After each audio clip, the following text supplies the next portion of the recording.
Mga sangkay, usap-usapan ngayon itong plano daw po ni Donald Trump na pagban daw po sa LGBT.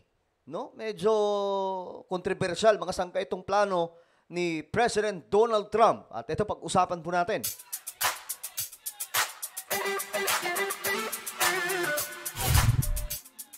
So hello guys, this is me, Sangkay Janjan. I'm back for another vlog today. Kamusta po kayong lahat? Naway okay lamang po kayo dyan. Sa mga solid Sangkay na nanonood ngayon, mag-comment po kayo sa ibaba ng hashtag Solid Sangkay kasama po ang inyong mga lokasyon. Alright? Sa mga hindi pa po nakakapag-subscribe, eto po, tayo ay 1.34 million subscribers na at mabilis lang po itong mga Sangkay. Mararating na po natin ang 1.4 million subscribers. Kaya naman kung hindi po nakakapag-subscribe, click the subscribe down below, click the bell, and click all. Sa mga nanonood po sa Facebook, i-follow nyo po yung ating Facebook page. Alright guys, eto pag-usapan po natin. Kasi marami pong lumalabas ngayon na impormasyon na itong si Donald Trump may mabigat daw pong gagawin sa bansang Amerika. At isa sa gagawin niya mga Sangkay ay ang pagbaban daw po dito sa LGBTQ. Hindi ko alam kung ano ibig sabihin na ito mga Sangkay, no? Tingnan mo natin. Ayan po, Trump and Vance make anti-transgender attacks. Ito daw po yun mga Sangkay. Ayon po dito, Donald Trump has made his opposition to transgender rights central to his closing argument before election day. So bago po mag-eleksyon mga Sangkay, itong si Donald Trump nagbitaw ng mga mabibigat na salita mga Sangkay na tatanggalan daw po nila mga Sangkay ng hindi ko alam kung karapatan ba o mga pwedeng i-offer sa mga trans or let's say mga Sangkay sa mga LGBT community. No? Kasi ayon po dito mga Sangkay, opposition to transgender rights. Naging sentro daw po ito ng kanyang speech, no? At ngayon, pinag-uusapan po sa social media, kung kaya't mga Sangkay, marami pong mga youth doon po sa bansang Amerika na nakakaboto na ang pumunta daw po sa kalaban niya na si Kamala Harris. Subalit, hindi pa rin po nanalo ang kabila mga Sangkay sa kabila po ng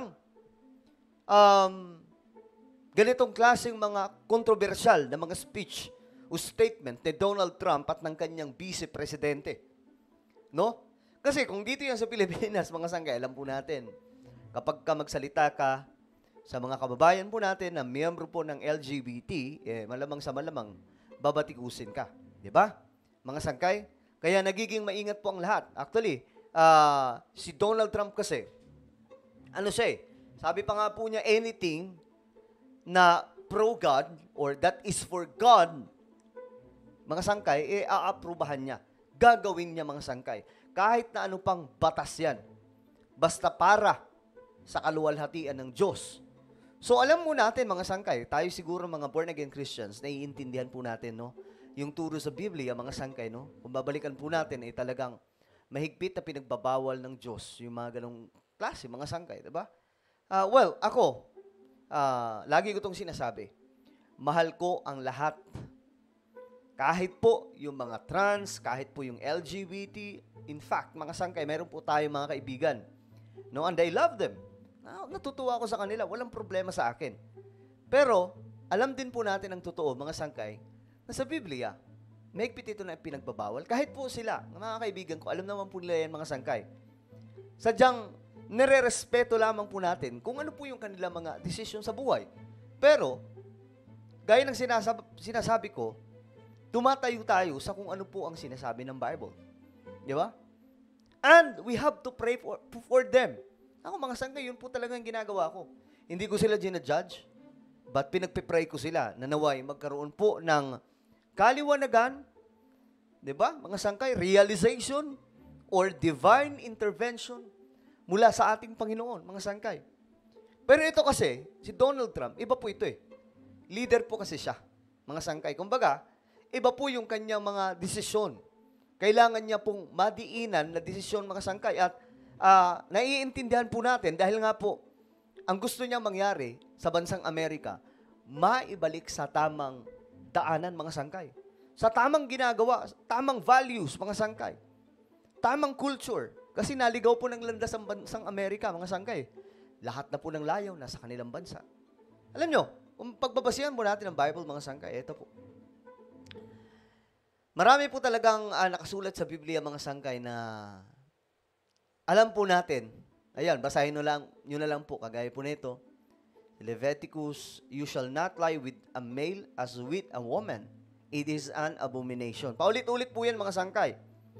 Hanggang dito, Jude chapter 1 verse 7, just as Sodom and Gomorrah and the surrounding cities which likewise indulged in sexual immorality and pursued unnatural desire, serve as an example by undergoing a punishment of eternal life.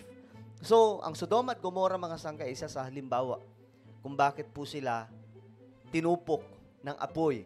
At alam niyo, mga sangkay, ang evidence ng Sodom and Gomorrah, up to now, andyan pa rin po. Pag pumunta po tayong Middle East, makikita niyo po yan, mga sangkay. Yung part ng Sodom at Gomorrah na sinunog ng Diyos, pinatakas lamang po niya ang family ni Lot. No? Makikita po doon, mga sangkay, na may mga asopre pa rin po yung, talagang andun yung ebidensya, mga sangkay, kasi nag-aapoy pa rin po yung ilan sa mga bato na naroon, no? Talagang iniwan po ng Diyos ang bakas. So maraming verses dito, mga sangkay. Baka sabihin nila na Old Testament lamang po yan. Kahit dito, mga sangkay, sa 1 Corinthians, ano to? New Testament. But because of the temptation to sexual immorality, each man should have his own wife, and each woman her own husband. Napakarami na ito, mga sangkay. 1 Corinthians chapter 6 verses 9 to 10. Ito, Mark chapter 10 verse 6 to 9. But from the beginning of creation, God made them male and female. So, ayan po, mga sangkay. Ilan lamang po yan. Sa marami po mga verses sa Bible. But again, wag po natin huhusgahan na mga gaya po nila, mga sangkay. Instead, love them. Ang purpose kasi ng church, mga sangkay, is maging open sa lahat. No? Actually, lahat naman po tayo nagkakasala, mga sangkay. Diba? Lahat tayo nagkakamali. Pero ang purpose ng church is maging open ito sa lahat ng taong nagkakasala. Lahat ng taong mahina. Nang sa ganun, magkaroon po sila ng altar sa paanan ng Diyos. Makapagsisi sa kanilang mga pagkakamali, kalikuang gawa, mga sangkay. But again, guys, usap-usapan to ngayon, mga sangkay. Ayan, no? Gaya nito, pinag-uusapan, mga sangkay, tungkol po dyan. We are zeroing in on things that might change under a new Trump administration. The former president has promised to reinstate a ban on military service for transgender people and to Ibaban daw po ang military service sa mga transgender. block transition-related care for minors nationwide. But what does this anti-LGBTQ rhetoric practically mean for a second Trump term? Joining us now, NBC News correspondent Stephen Romo. So, Stephen, what are you hearing from voters about a second Trump presidency? Yeah, Kate and Clay, there's a lot of fear in many of the LGBTQ plus community, particularly about trans rights when it comes to the former president. Advocacy groups like the Human Rights Campaign posting today, "We are brokenhearted, but we are not broken," along with a list of different resources, including mental health resources for the... So, mga sanggay, dito nabatikos po si Donald Trump. Kumalat to ng kumalat, mga sanggay. Actually, up to now, napag-uusapan po ito. Pero bakit hindi natalo si Donald Trump? Kasi ang bansang Amerika, uhaw po sa pagbabago eh. At gusto po talaga mabalik ni Donald Trump yung totoong values ng maraming mga Amerikano na nawawala, mga sangkay, naliligaw.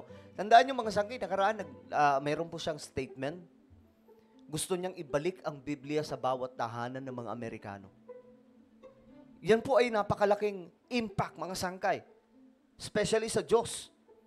Hindi basta-basta, mga sangkay, ang mga leader na ganyan. Alam nyo, iilan lamang po yung kagaya ni Donald Trump na very vocal. Pagdating dyan, mga sangkay. Ilan lang, kasi marami sa mga leader ng mga bansa, takot po talaga magsalita. Takot po sila, mga sangkay. Pero si Donald Trump, ewan ko, anong sumanib dito mga sangkay? Bakit ganun po siya kalakas ang loob? No? So again, ito po ay usap-usapan ngayon. Ano po ang inyong komento mga sangkay tungkol po dito? Grabe, no? Controversial to, pero hinarap po talaga ni Donald Trump. Ano po ang inyong opinion mga sangkay? Just comment down below. Meron po tayong isang YouTube channel. Ito po ay Sangkay Revelation. Magaganda po yung content natin dito. Hindi kayong magsisisi. Hanapin niyo po ito sa YouTube mga sangkay. Kapag nakita niyo na, i-click niyo yung subscribe, i-click ang bell at i-click niyo po yung all. Tapos panuorin niyo po yung mga video natin. Magaganda yung content natin dito. Ako na po ay magpapaalam. Mag-iingat pong lahat. God bless everyone.